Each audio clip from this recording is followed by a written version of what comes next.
6 teams are left at the State B Legion baseball tournament. Today, one will clinch a spot in Tuesday's championship, while 2 more will see their summers come to an end. First elimination game of the day between Beersford and Redfield. Beersford was down 3-1 to the 5th when Jack Bradley Antonson drives one the other way. That goes as an RBI triple all the way to the wall to make it 3-2, and they would tie the game an inning later on a sac fly. However, in the bottom of the 6th, Redfield has a man on third for Christian DeYoung.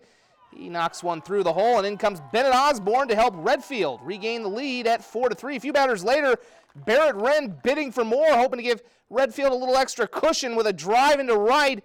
Bo Van Gelder runs it down and runs into his own man.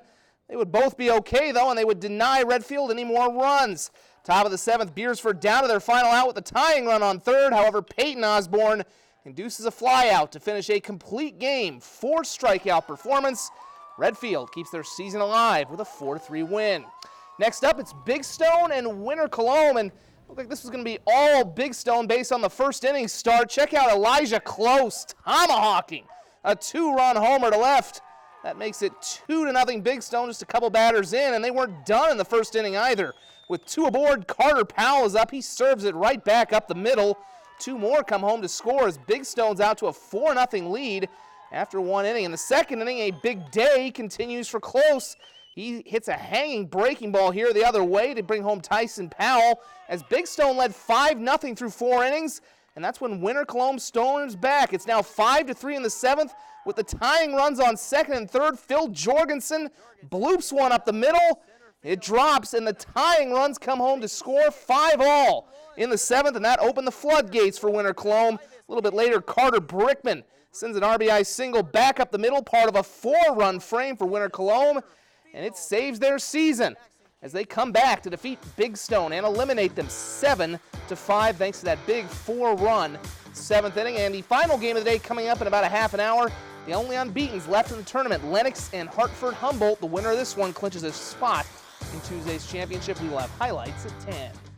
39-year-old Nelson Cruz is swinging a better bat than almost anyone in baseball right now. Since July 20th, Cruz has belted 12 home runs and 24 RBI, including his second 3-home-run game in a week last night against Kansas City. He's actually homered in 5 straight games at Target Field, entering the Sunday matinee finale with KC. Devin Smeltzer just called up after they put Sam Dyson on the IL, and he was fantastic today, striking out 4 and allowing just 2 hits over 6 scoreless innings. The Twins would finally get him some run support in the latter innings. It's 1-0 in the 7th when Jason Castro belts one into the berm in center field. His 11th home run of the season. Minnesota up 2-0. Next inning looked like Eddie Rosario left the yard.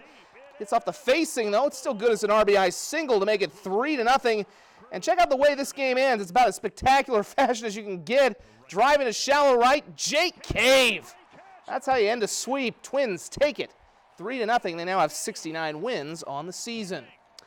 South Dakota State has been on the cusp of the FCS National Championship game over the last 2 seasons, begging the question of what it's going to take to get over the hump. The Jackrabbit football team has been bounced on the road in the FCS semifinals in consecutive years at James Madison and North Dakota State.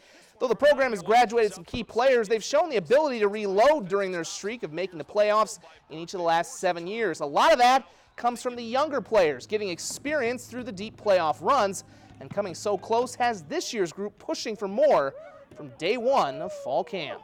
You know, they just got to bring their best every day. That's something that, I mean, people feel like they've done. You know, you can always give more. Your body can always give more than what you think, so it's just going to be pushing yourself at more and more every day. I challenge the guys individually. What can you do better individually? And then you have to work at that. And, you know, when you letter 59 guys in a season, there's a lot of guys going to affect football plays and get you to the next level.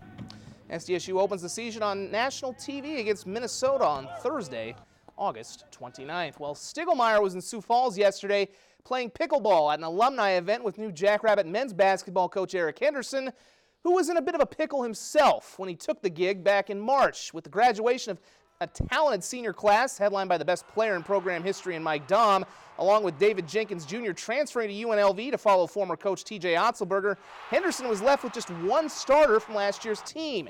He's gone to work in the offseason, reshaping the roster by adding several transfers and new recruits, most notably T-Area star and Gatorade Player of the Year Noah Friedel, who flipped his commitment from Scott Nagy and Wright State. Noah's a unique and special player. Noah has that ability to make some really, really big shots when your team needs it. He loves the moment. The neat part about our team this year is we lost some really, really special players, some of the best in our school history. But you know what? When you lose players like that, it gives people opportunities to step up. And I know a lot of guys are ready for that challenge. And we'll begin finding out in just a few months as most of them start reporting to school for the start of their camps here in another month. We're back in one moment.